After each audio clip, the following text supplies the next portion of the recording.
How's it going, ladies and gentlemen in YouTube land? This is Spearfield7. I really appreciate all the love and support on the review video last week. I didn't expect it to kind of gain some legs. I've kind of upgraded my opinion of the game from complete garbage fire to actually pretty tolerable, and I did that by creating a second character that I think's really underrated and really slept on. So we're going to talk about this very unorthodox player build today. I hope you guys enjoy. I've noticed that the game tends to favor mismatches, and I basically went against all the common wisdom of character builds in 2K, and it's worked out really great. I've been really performing well in Park and in my career, and I've just been overall having a great time. Now, I understand this player probably won't appeal to everyone, but we're just going to talk about some of the nuances of this unique character.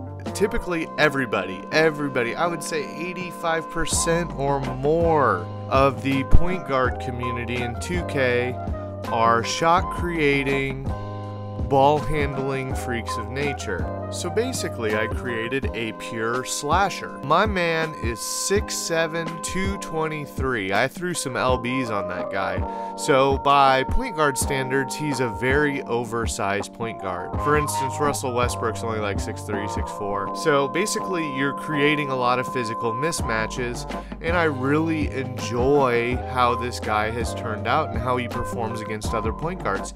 So many people like to be light, short, and speedy.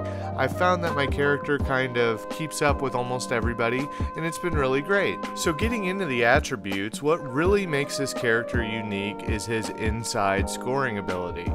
And since we've created him 6'7", 223, he has an opportunity to really bully players around, especially people who are playing his position. But as we see on the driving and finishing primary and secondary skill, we can get up to 4 Hall of Fame badges: Posterizer, Relentless Finisher, Acrobat, One-Man Fast Break, and a lot of really high tier, good, useful badges. If you look at the layups and dunks, you can nearly max those out. Your vertical jump is insane, your speed and acceleration is also insane, and basically you're going to be able to keep up on defense. But since we are 6'7", 223, we have a lot more power and strength to do those aggressive posterizer contact dunks right on people's foreheads. You know, this Jimmy Splash guy's out of control. He reminds me of like baby Vince Carter, Tracy McGrady, a little bit of LeBron, a little bit of Russell Westbrook, a little bit of, you know, my man plays for the Minnesota Timberwolves. I was getting shades of J.R. Ryder, bro. I don't know if anybody remembers Isaiah Ryder. I remember I was in middle school. I saw that guy win in a dunk contest at the All-Star game, and it was the most ridiculous shit I had ever seen. The guy's like knees were like at the top of the backboard. It was just really epic. So the play style for this guy is very fast-paced, aggressive, and physical. And what's so great about creating a character with max wingspan, max shoulder length, is you can create steals further away. You have a better opportunity of getting boards to help out your team win. And anybody who tries to contest your shot, you almost have an entire foot above them as far as your reach. You know, so if you get like a really tall jump shot animation where you're shooting at the top of your wingspan, people aren't going to be able to block that so easily. So I've been really taking advantage of that mismatch. In my career games, I like playing basketball. I'm not out here to cheese or do epic dribble moves or whatever.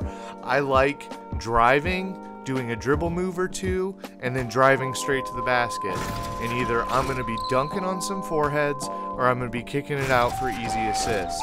Now let's talk a little bit about some of the badges, some of the other badges that you can get.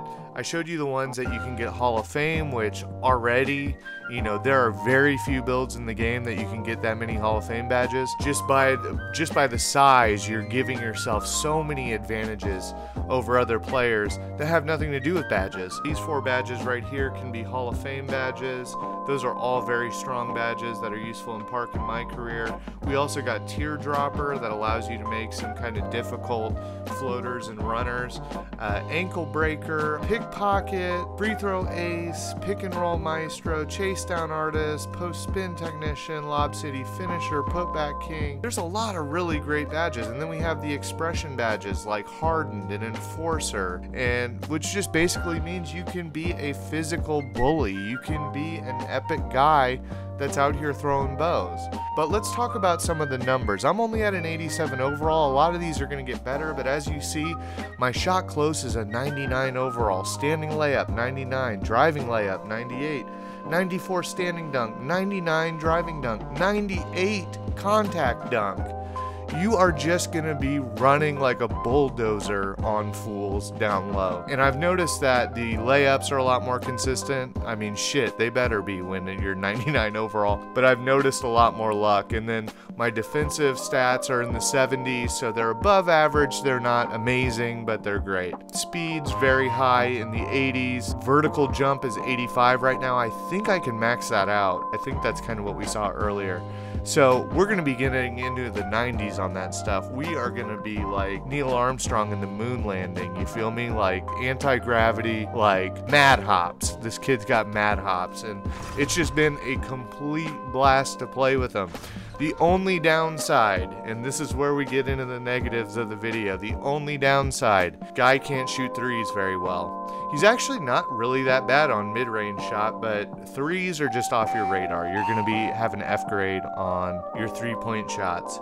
But in a way, I think that's a very, very fair trade-off for being such an epic, aggressive, physical slasher, whose your goal and ability for point guards in general is not to be Steph Curry in most basketball games. Everybody wants to be Steph Curry. If you play my park for more than a half an hour, you can see these motherfuckers out here thinking they Steph Curry. Ultimately, the idea for a point guard is to create for your teammates and to help spread the floor. And this character does it in spades. He's very quick. He can keep up with people. And what happens is if you're playing twos, you're playing threes, and you're driving the lane, you know, these motherfuckers are going to start double teaming you down there. And what are you going to do when that happens? You just kick it out with your nice little dimer badge. Somebody has limitless range or whatever, and then they're splashing threes, and you can really create a lot of mismatches. You can give other point guards such trouble when they're handling the ball.